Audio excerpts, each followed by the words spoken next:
સુરત શહેરમાં લીલાછમ વાતાવરણને પ્રોત્સાહન આપવાના હેતુથી સીકે મીઠાવાલા કોલેજ ખાતે અર્બન ફોરેસ્ટનું લોકાર્પણ કરવામાં આવ્યું। આ કાર્યક્રમનું આયોજન વન વિભાગ અને કોલેજ સંચાલકો દ્વારા કરવામાં આવ્યું। સ્થાનિક ધારાસભ્ય શ્રી સંદીપ દેસાઈના હસ્તે આ શહેરી વનનું વિધિવત લોકાર્પણ કરાયું। તેણે પ્રતિકાત્મક રીતે વૃક્ષારોપણ કરીને આ પર્યાવરણીય પહેલની શરૂઆત આપી। કાર્યક્રમ દરમિયાન એક પેડ માં કે નામ અભિયાન હેઠળ મોટા પાયે વૃક્ષારોપણ કરવામાં આવ્યું, જેમાં વિદ્યાર્થીઓ, શિક્ષકો અને સ્થાનિક નાગરિકોએ ઉત્સાહભેર ભાગ લીધો હતો। આ પ્રસંગે ધારાસભ્ય શ્રી દેસાઈએ જનતાને વધુમાં વધુ વૃક્ષો વાવવાની અપીલ કરતા કહ્યું, વૃક્ષો આપણી જીવનશૈલીનો અભિન્ન ભાગ છે। શહેરી વિસ્તારોમાં પ્રદૂષણ ઘટાડવા અને આગામી પેઢીને શુદ્ધ હવા મળે તે માટે દરેક નાગરિકે એક વૃક્ષ ઉગાડવાનું વચન લેવું જોઈએ। તેમણે આ પ્રકારની પર્યાવરણીય પહેલોને આગળ વધારવા સ્થાનિક વહીવટીતંત્ર અને શૈક્ષણિક સંસ્થાઓ વચ્ચે સહયોગ વધારવા પર ભાર મૂક્યો। આ કાર્યક્રમમાં વન સંરક્ષણ શ્રી પુનિત નૈયર સહિતના વન વિભાગના વરિષ્ઠ અધિકારીઓ, કોલેજના પ્રિન્સિપાલ, સ્ટાફ સભ્યો અને મોટી સંખ્યામાં વિદ્યાર્થીઓ ઉપસ્થિત રહ્યા હતા। શ્રી નાયરે આ પ્રસંગે શહેરી વનની જાળવણી અને તેના દીર્ઘકાલીન લાભો અંગે માર્ગદર્શન આપ્યું।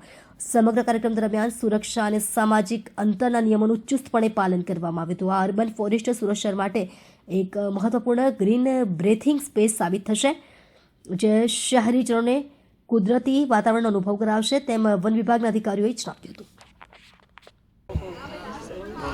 ગુજરાત સરકારના વન વિભાગ દ્વારા આજે પીઠાવાલા કોલેજના ગ્રાઉન્ડની અંદર વન વિભાગના અધિકારી અમારા પુનિત નાયરજી, મિનલ સાવંતજી, ધીરજકુમારજી, અભિજીતજી અને અમારા વોર્ડ 22ના બધા કાર્યકર્તાઓ દ્વારા આજે અહીંયા અર્બન ફોરેસ્ટ એટલે સુરત શહેરની અંદર જે રીતે સિમેન્ટના કોન્ક્રીટ જંગલો ઊભા થઈ રહ્યા છે, એને ધ્યાનમાં રાખીને વન વિભાગ દ્વારા કે ભાઈ અહીંયા વૃક્ષો વવાય।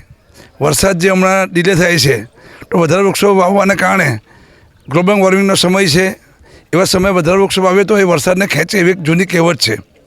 એને ધ્યાનમાં રાખીને આજે ભીમપોર પીઠાવાળા કોલેજના સહયોગથી આજે વન વિભાગ દ્વારા અહીંયા અર્બન ફોરેસ્ટનું લોકાર્પણ થયું છે। એની સાથે સાથે આજે અહીંયા એક પેડ માં કે નામ અને આ જે આખો વિસ્તાર છે એની અંદર તમે જોવો તો એકલા જંગલ છે, બાવળિયા, ગુજ્જર બાવળના જંગલો, પણ વન વિભાગ દ્વારા આજે જે એક પહેલ કરીને અહીંયા જે અર્બન ફોરેસ્ટનું લોકાર્પણ થયું છે। આગામી દિવસોની અંદર આ જે ચોમાસા દરમિયાન અમે વૃક્ષારોપણનો કાર્યક્રમ પણ કરવાના છે। એટલે સમગ્ર શહેરની અંદર સુરત મહાનગરપાલિકા કરે જ છે, પણ ગુજરાત સરકારના વન વિભાગ દ્વારા પણ ખૂબ સારી કામગીરી થઈ રહી છે। ત્યારે રાજ્યના માનનીય મુખ્યમંત્રી ભૂપેન્દ્રભાઈ પટેલ સાહેબ, નાયબ મુખ્યમંત્રી હર્ષ સંઘવીજી, વન વિભાગના મંત્રી અર્જુનભાઈ મોઢવાણિયા, પ્રવીણભાઈ માળીજી અને અધિકારી મિત્રોનો આભાર એટલા માટે માનું કે એમણે એક સરસ મજાનું આ વન તૈયાર કર્યું છે। હજુ એને ડેવલપમેન્ટ કરવાના છે, એના ઝાડ પણ રોપાઈ ગયા છે, પાણીની સુવિધા પણ એમણે અહીંયા કરી છે। એટલે તમને આગામી દિવસમાં બહુ સરસ એક જગ્યા બનવાની છે, ત્યારે એમનો હું આભાર માનું છું। मेरा नाम मीनल सावंत है, DCF सामाजिक वनीकरण सूरत। आज यहाँ पे अर्बन फॉरेस्ट का लोकार्पण हुआ है।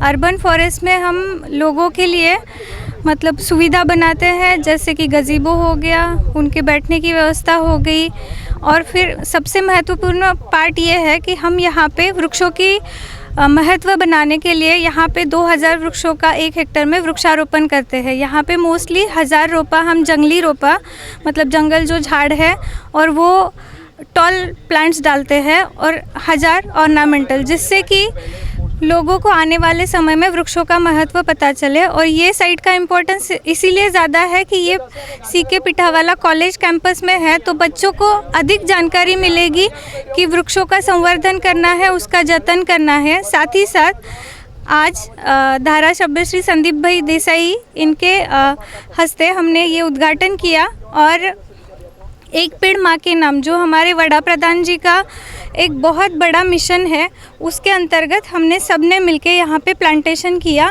और वो प्लांट्स का जतन करने का एक शपथ भी लिया है।